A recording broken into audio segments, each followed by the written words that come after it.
Good day, students. So this is a continuation to our discussion, which is all about Antonio Pigafetta first voyage around the world in 1915 to 1522.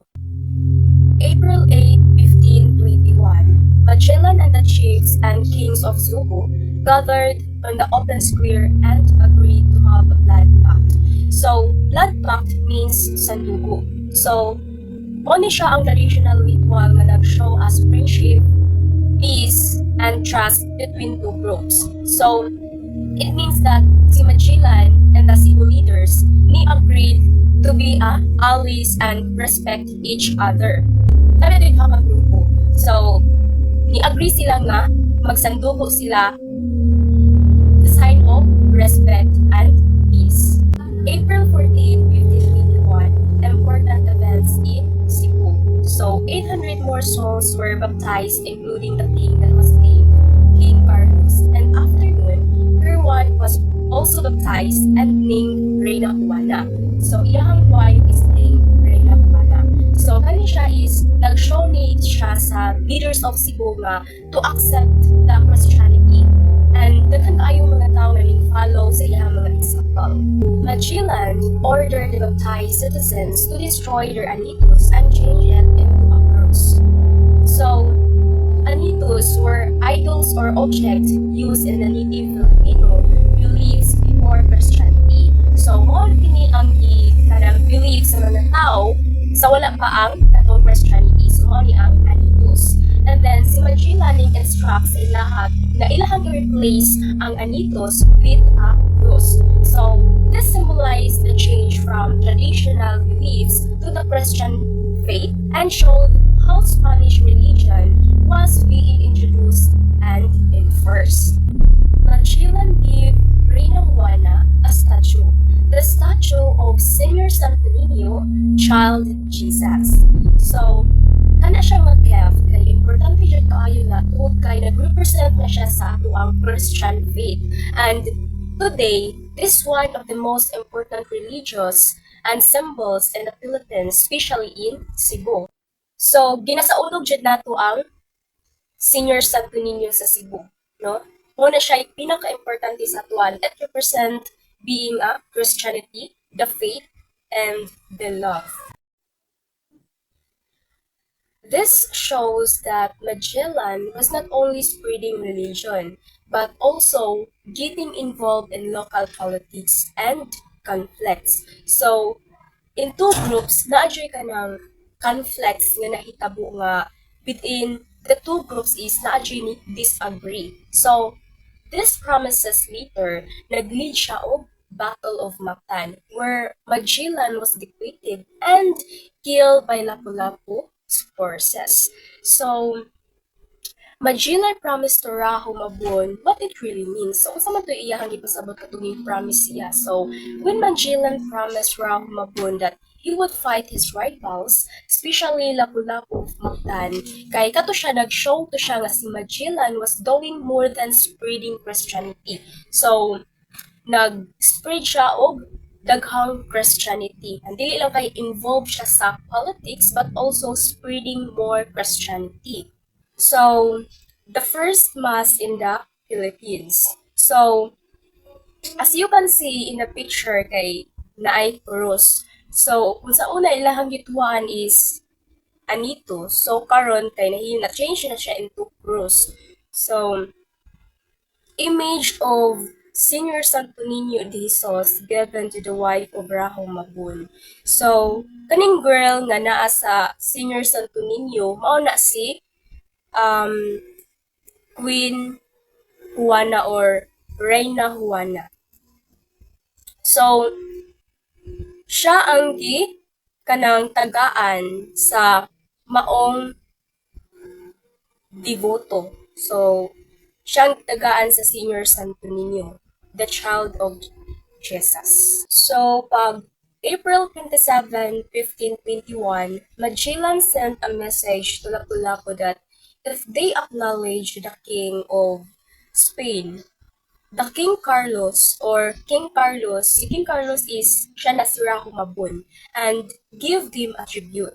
they will become their allies. And if they not, so they declare a war. So Lapu-Lapu rejected. So Magellan ni-decide nga mo-attack sila sa Sunrise kay di reject man nila Lapu-Lapu iyahang katong message. So Rahu Mabun tried to kanang give help to Magellan.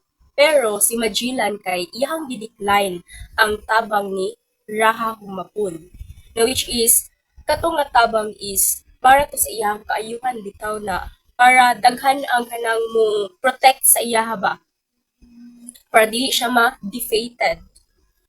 Nganong gi-reject man ni Lapu-Lapu ang message ni Magellan?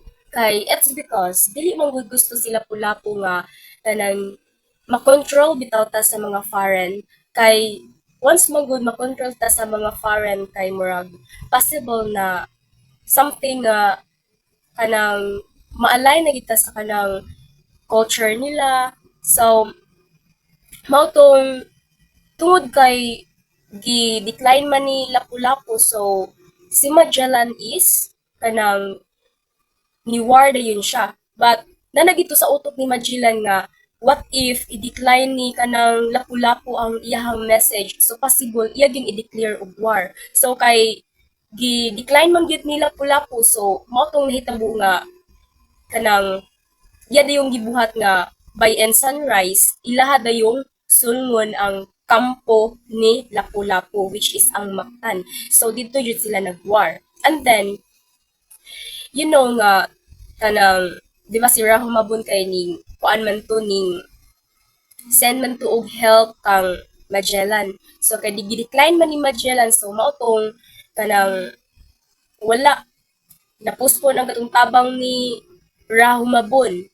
And then so balik ta kang Lapu-Lapu, so nganong dili man jud niya i-accept ang katong nga message.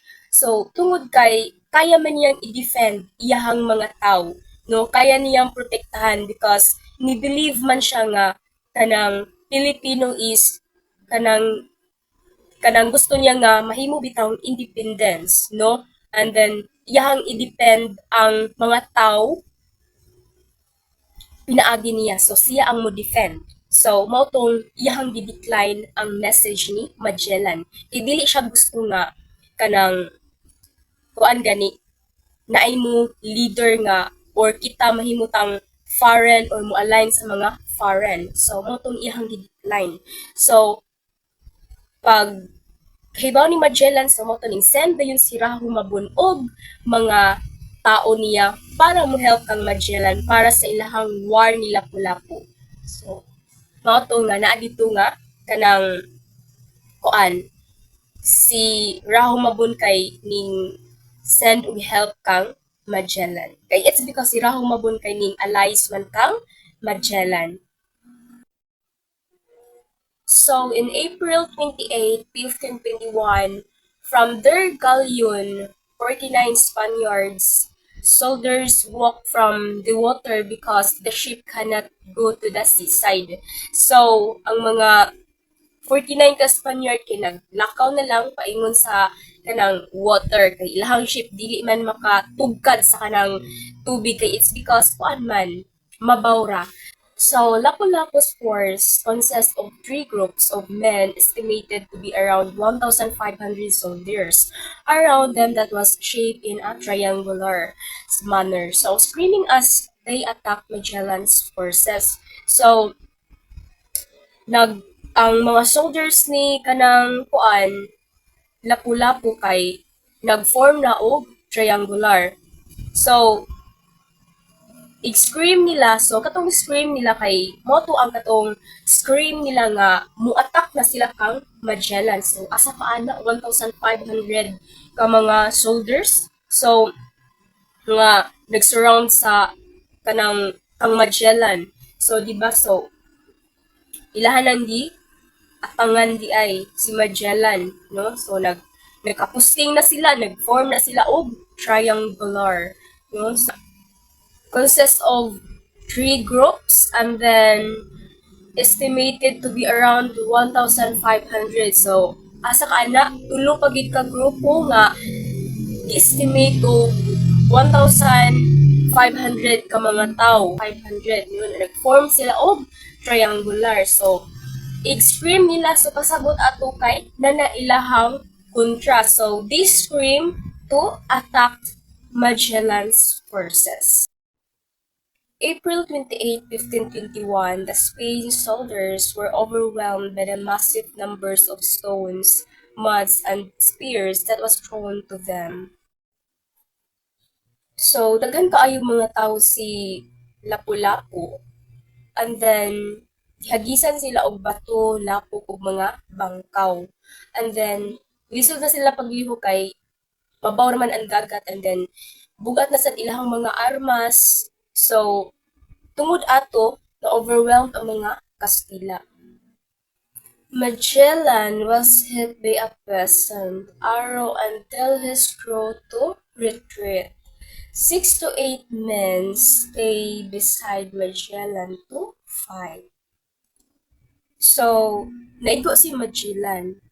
Ug ato nga panahon kay bali tungod sa iyang kadaghan na bitag samad kay nahilo siya, so nakita niya nga delikado na jud kaayo ang kahimtang, so gisugo niya iyang mga kanang kasundaluhan nga moatras. So unong hantud sa 7 or 8 ka mga sundalo nga nahabilin na lang sa iya aron maprotektaan siya, so aron mapanalipdan siya. So katong iyang pag-ingon nga atras kay nagpakita to nga bisan pa man samdan na siya kay naningkamot gihapon siya nga muluwas sa iyahang mga tawo. Magellan was speared in the face but he retaliated, but was hit in the arm and sword or kampilan into the left leg.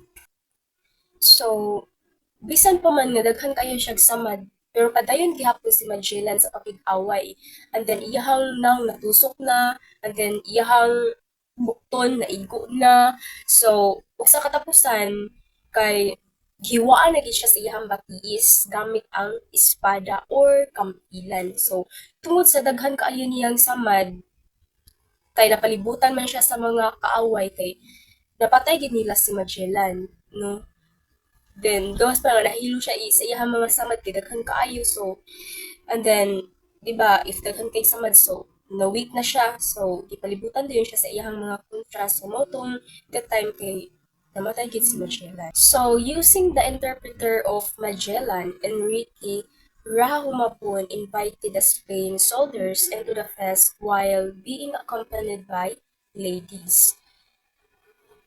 The Cebuanos then questioned them because they raped some women before the Battle of Mactan. Mao tong nahuyang gid ang mga liderato sa mga Kastela pagkamatay ni Magellan.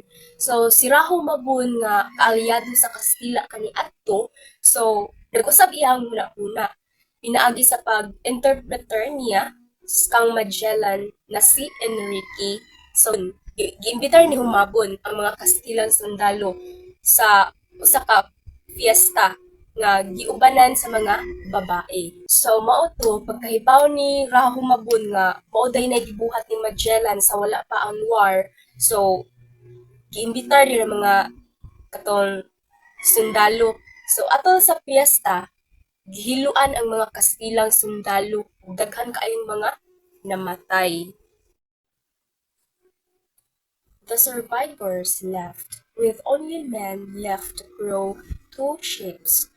They boarded the Conception and continued their search for Spice Island. So, nibiya ang mga nakaluwas. So, apan kulang sila sa mga tao aron mapadagan ang duha ka barko. And then, kahit kulang man sila sa mga tao, so ilan na lang gisunog ang barkong Concepcion ug mipadayon sila sa pagpangita sa Spice Island. So they traveled to the Muslim court of Brunei in Borneo and were amazed by its splendor.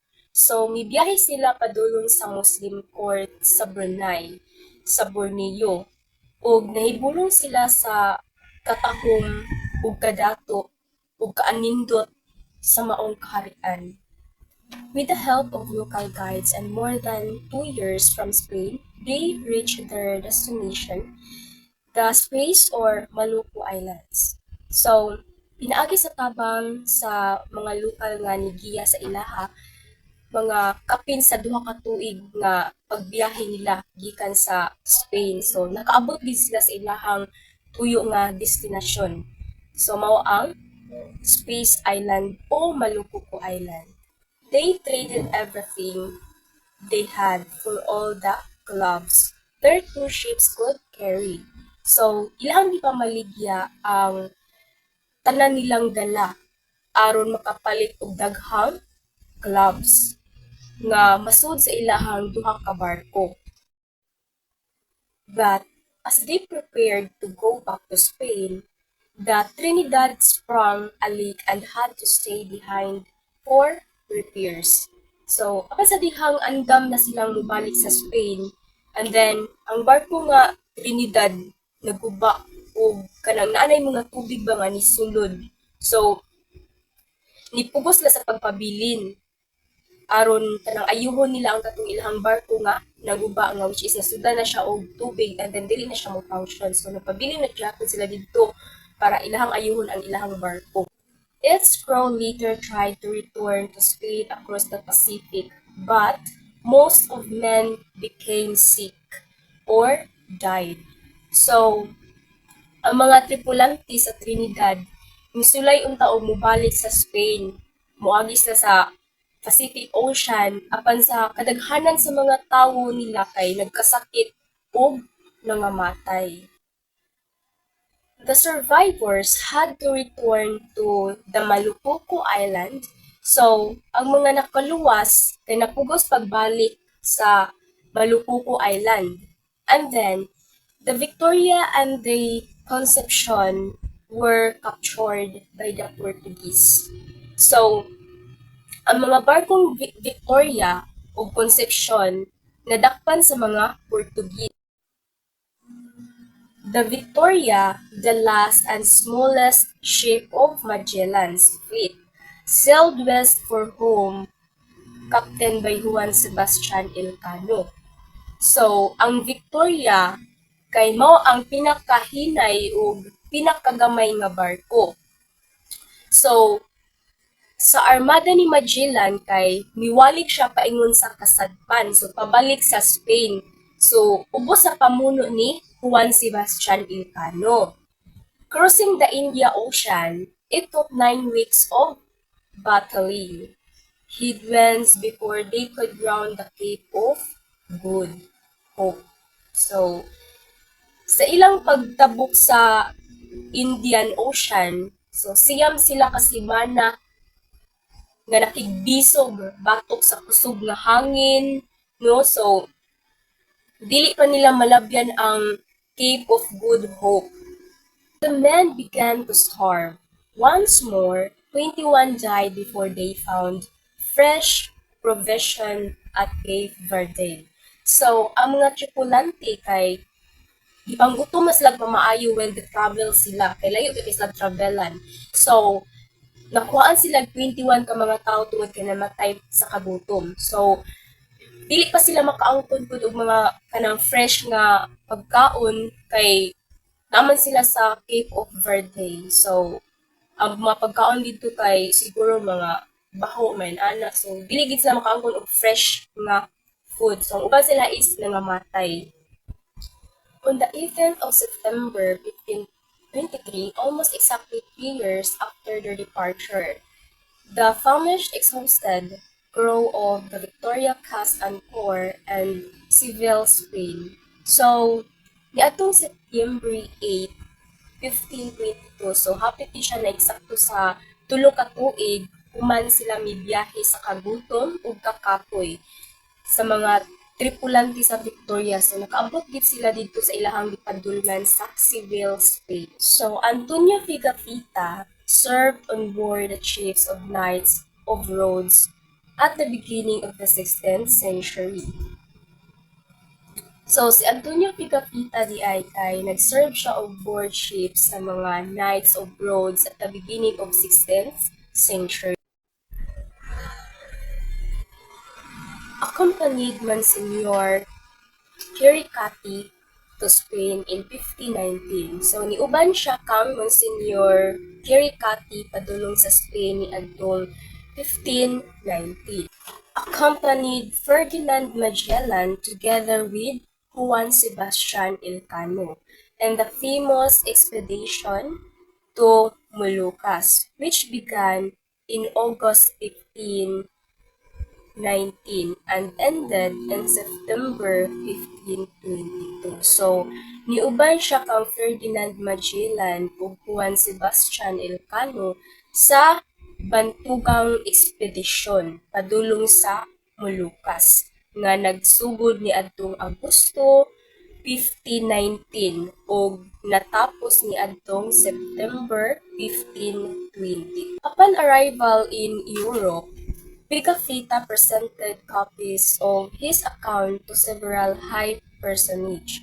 So, pag-abot niya sa Europe, gihatag ni Pigafetta ang iyahang kopya sa iyahang gisuwat ngadto sa kanang mga dagkong personalidad, including Pope Clement VII and the mother of Francis I of France. So, lakip niini si Pope Clement VII ug ang inahan ni King Francis I sa France. His original diary was lost, and it is not known in what language it was written. So wala siya kahibalo kung unsa to iyahang language nga iyahang gigamit dito sa pagsulat sa iyahang diary. Survives in 4 manuscript versions, 1 in Italian, 3 in French. So, sa iyahang kanang gisulat, kay nagpadayon gihapon siya sa 4 ka manuscript, usa sa Italiano o 3 sa Pranses. Analysis of the important historical information found in the document. So here are the important reminders. Since Magellan and his crew crossed in the international dateline, there is one day added to the original dates that Antonio Pigafetta wrote in his book For the Better. So, perspective of us Filipinos. So, kung mutabo ka sa international dateline, mausab gid ang adlaw, ug ang pizza. So, katong mga gisuwat ni Pigafetta, lahi ang pizza, and then lahi sad ang ato ang gamiton sa karon. So, mao nang kanang mas giklaro bitaw nila ang pagsabot ug pagsaysay sa ilabi na sa mga generation or mga Filipino nato karon. Through the expedition, there served a translator named Enrique. So, sa tibok nilahang biyahe, kung gitawag og expedition, sa tawag sa usa ka nagserbisyo nga iyahang role is tighubad. So, ginganlan siya og Enrique. Enrique was from Sumatra, present by day Indonesia, and was a slave of Ferdinand Magellan. So, si Enrique di ay gikan siya sa Sumatra. So, present siya sa Indonesia. Ay, usa siya kaulipon ni Ferdinand Magellan. Magellan acquired Enrique as a slave at Malacca. So, gipalit ni Magellan or gikuha ni Magellan si Enrique isip usa ka ulipon didto sa Malacca. Contribution of the document in understanding the grand narrative and Filipino history. Elaborated the lifestyle back then and it described what the local islanders wore, what they ate, how they communicated, and how they lived. So, ang document is naghulagway siya sa pagpasabot sa kinabuhi sa mga tawo sa una, and then gisaysay kini kung unsay ilahang sinina, so unsa pud ilahang ginakaon, unsay ilahang kanang pakig-komunikasyon bitaw sa mga tao, ug unsa sad ilahang adlaw-adlaw nga panginabuhian or adlaw-adlaw na kinabuhi. Pigafetta's journal is the only known document about Lapu-Lapu's life. So, ang journal ni Pigafetta's is gitawag to siya or known as a document of Lapu-Lapu's life. Considered the best source today of the customs and usage of the Filipinos in the early 16th century due to the daily notes Pigafetta's took and details about the expedition that he wrote about. So, i-considered ang iyahang document isip kanang mao'y pinakamaayong tinubdan sa karon nga time. And then, di-customize po siya kung unsa ang mga batasan sa Filipino sa katong pag 16th century. And it's because sa adlaw-adlaw nilang mga note o mga detalye nga gisulat ni Pigafetta. Contains the first vocabulary of Visayan word ever penned by a European. So, nag-contains daw ang first vocabulary sa Visayan nga words nga nag-penned sa European. Mga pulong na Bisaya nga unang gisuwat sa usa ka European. So, opened many doors for the Philippines, helped us in knowing how the early Filipinos lived the account of a primary source who witnessed it first hand. Ang pagsabot sa ato ang kinabuhi sa mga first Filipino pinaagi sa suwat sa usa ka tawo na saksi mismo sa panghitabo. We discover what religion Filipinos used to have and how they became Christians. So, dito na nato nahibaluan nga unsa ang mga relihiyon sa mga Filipino sa una o giunsa nila nga nahimong Kristiyano ang atuang relihiyon. We also find out how the first Filipinos fought and delayed the Spanish occupation by years. So, there is ato asang na-find out kung unsa ang first Filipino nga giunsa nila kanang fight gani sa kanang ato ang mga kalaban sa una sa mga unang Filipino, then giunsa pud nila nga nadugay ang mga pananakop sa mga Kastila sulod sa pipila ka tuig. So diri nila na discover kung unsa jud ang mga hinungdan that year. Figapita's journal is also a vital piece not only of the Philippine history but also of world history. He narrated events that inspired in a way that gives the readers of his journal a clear picture of what it was like to be part of what first voyage around.